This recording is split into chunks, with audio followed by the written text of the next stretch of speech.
Hello everybody.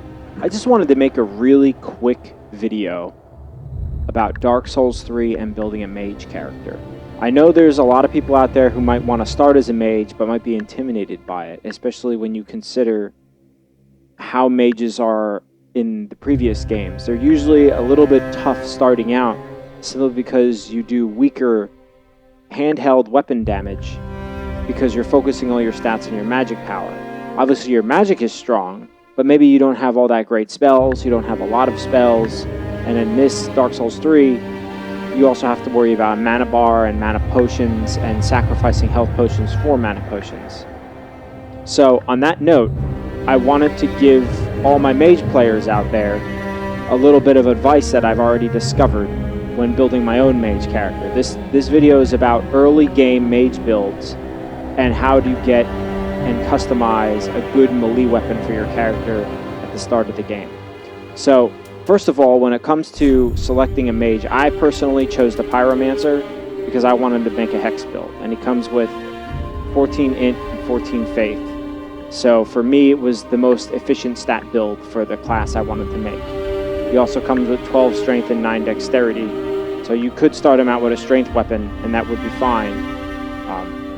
Actually, there is a dark weapon you can get in the very first area, so that's really cool. Dark enchanted weapon. Now, on that note, okay, if say you didn't want to use a dark enchanted weapon, you wanted to use, what I recommend doing is getting this item right here, the fire gem. So the fire gem basically allows you to enchant your weapon with fire status, but the way this works in Dark Souls 3 is a lot different than Dark Souls 2. It's actually more akin to Dark Souls 1. So in Dark Souls 2, you imbued a weapon with fire, faith, dark, and it would pull bonuses, attack bonuses from your int faith stats and apply them to your weapon power. So you could keep your weapon at base damage, at base stats, so like whatever the stats you needed to use that weapon, and you'd be okay. You'd still be dealing out pretty serious damage because you get damage boosts from the enchantment on your weapon, whether it be dark, fire, lightning. You know, you'll get those bonuses.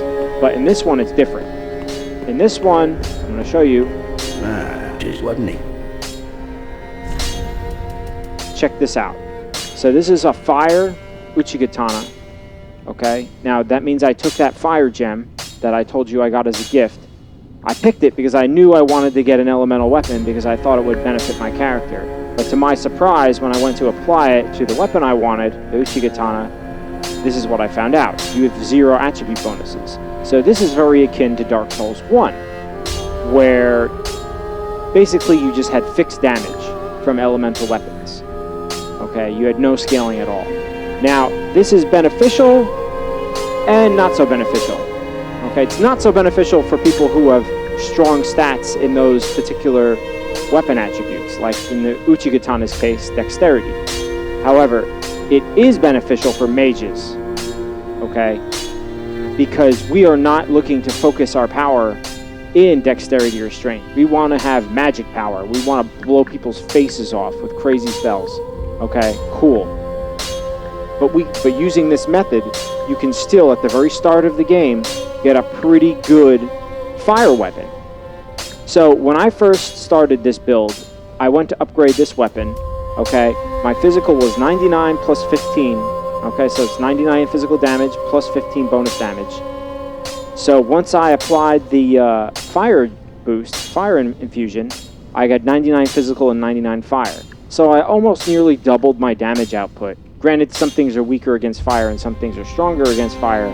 So that is, you know, obviously has an effect on damage output. But stat-wise, nearly doubled my damage just by applying this effect. And another nice thing, you'll notice that actually it's a Fire Uchigatana +1. So you can use regular Titanite to upgrade the weapon, and it'll just keep increasing those base physical and fire damage stats. Awesome. Really good for a mage. Really great for a mage. Just awesome. So you can Just keep putting Titanite into this fire weapon, and guess what? It'll just keep getting stronger. Awesome, right? And then you don't even need to worry about, you know, upgrading your stats to get decent melee damage so you can combat other enemies. Your weapon is automatically going to be pretty good right from the get-go. I mean, as it is, I already do more damage than a lot of the, you know, entry-level weapons and players playing right now. I already killed these guys? Oh, that sucks. I wanted to kill some jabronis, so you can see what type of damage I'm doing here with this thing.